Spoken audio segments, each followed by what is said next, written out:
Chapter 10. Jehu slaughters Ahab's family. Now Ahab had 70 sons in Samaria. Jehu wrote letters and sent to Samaria, to the rulers of Jezreel, even the elders, and to those who brought up the sons of Ahab, saying, Now, as soon as this letter comes to you, since your master's sons are with you, and there are with you chariots and horses, a fortified city also, and armor, select the best and fittest of your master's sons, set him on his father's throne, and fight for your master's house. But they were exceedingly afraid, and said, Behold, the 2 kings didn't stand before him. How then shall we stand? He who was over the household, and he who was over the city, the elders also, and those who raised the children, sent to Jehu, saying, We are your servants, and will do all that you ask us. We will not make any man king. You do that which is good in your eyes.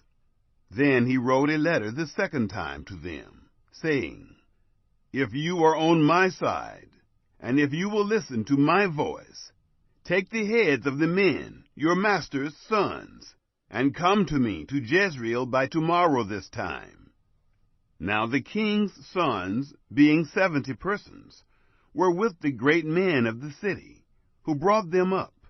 It happened, when the letter came to them, that they took the king's sons, and killed them, even 70 persons, and put their heads in baskets, and sent them to him to Jezreel.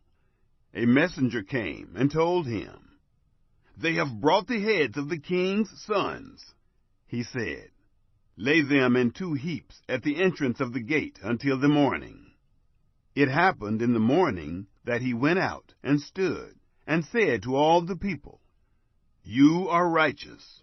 Behold, I conspired against my master, and killed him. But who struck all these? Know now that nothing shall fall to earth of the word of Yahweh, which Yahweh spoke concerning the house of Ahab. For Yahweh has done that which he spoke by his servant Elijah.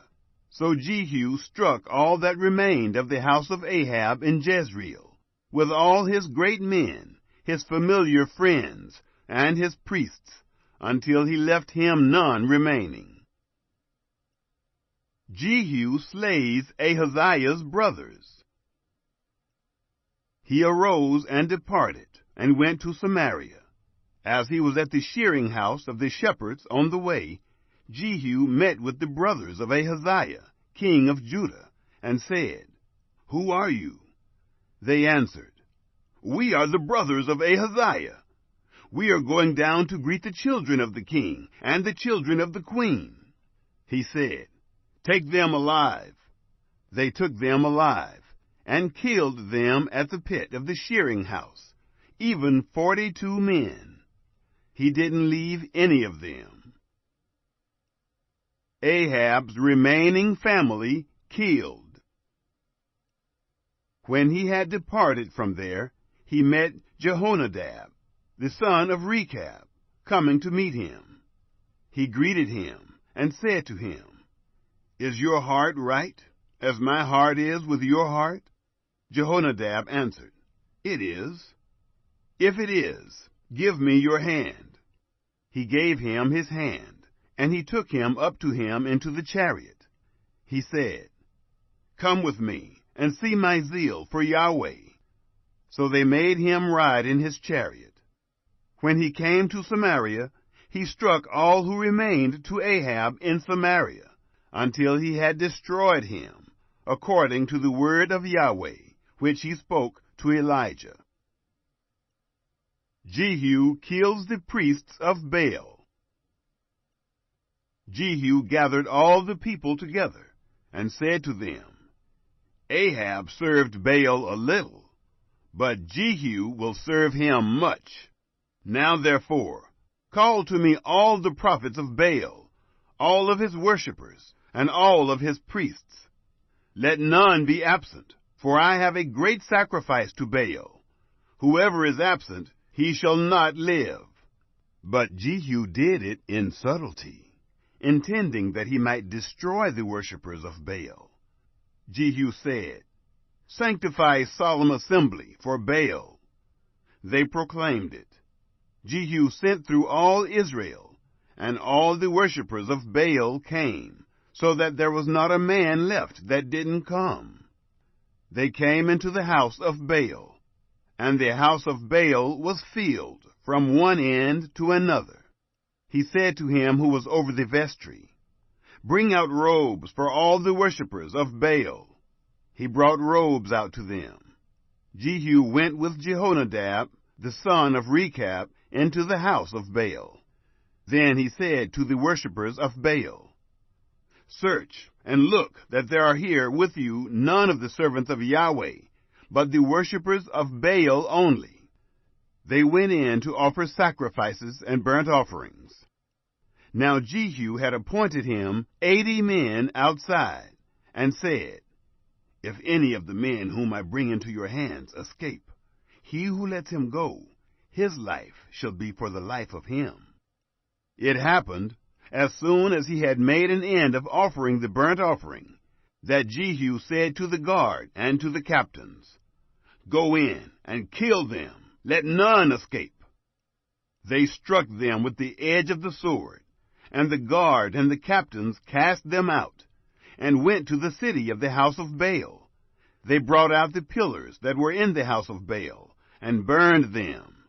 They broke down the pillar of Baal, and broke down the house of Baal, and made it a latrine to this day. Thus Jehu destroyed Baal out of Israel. Jehu repeats Jeroboam's sins. However, from the sins of Jeroboam, the son of Nebat, with which he made Israel to sin, Jehu didn't depart from after them, to wit, the golden calves that were in Bethel, and that were in Dan. Yahweh said to Jehu, "Because you have done well in executing that which is right in my eyes, and have done to the house of Ahab according to all that was in my heart, your sons of the 4th generation shall sit on the throne of Israel." But Jehu took no heed to walk in the law of Yahweh, the God of Israel, with all his heart. He didn't depart from the sins of Jeroboam, with which he made Israel to sin. Hazael oppresses Israel. In those days Yahweh began to cut off from Israel, and Hazael struck them in all the borders of Israel, from the Jordan eastward, all the land of Gilead, the Gadites, and the Reubenites, and the Manassites, from Aroer, which is by the valley of the Arnon, even Gilead, and Bashan. Jehoahaz succeeds Jehu in Israel. Now the rest of the acts of Jehu, and all that he did, and all his might, aren't they written in the book of the Chronicles of the Kings of Israel? Jehu slept with his fathers, and they buried him in Samaria. Jehoahaz, his son, reigned in his place. The time that Jehu reigned over Israel in Samaria was 28 years.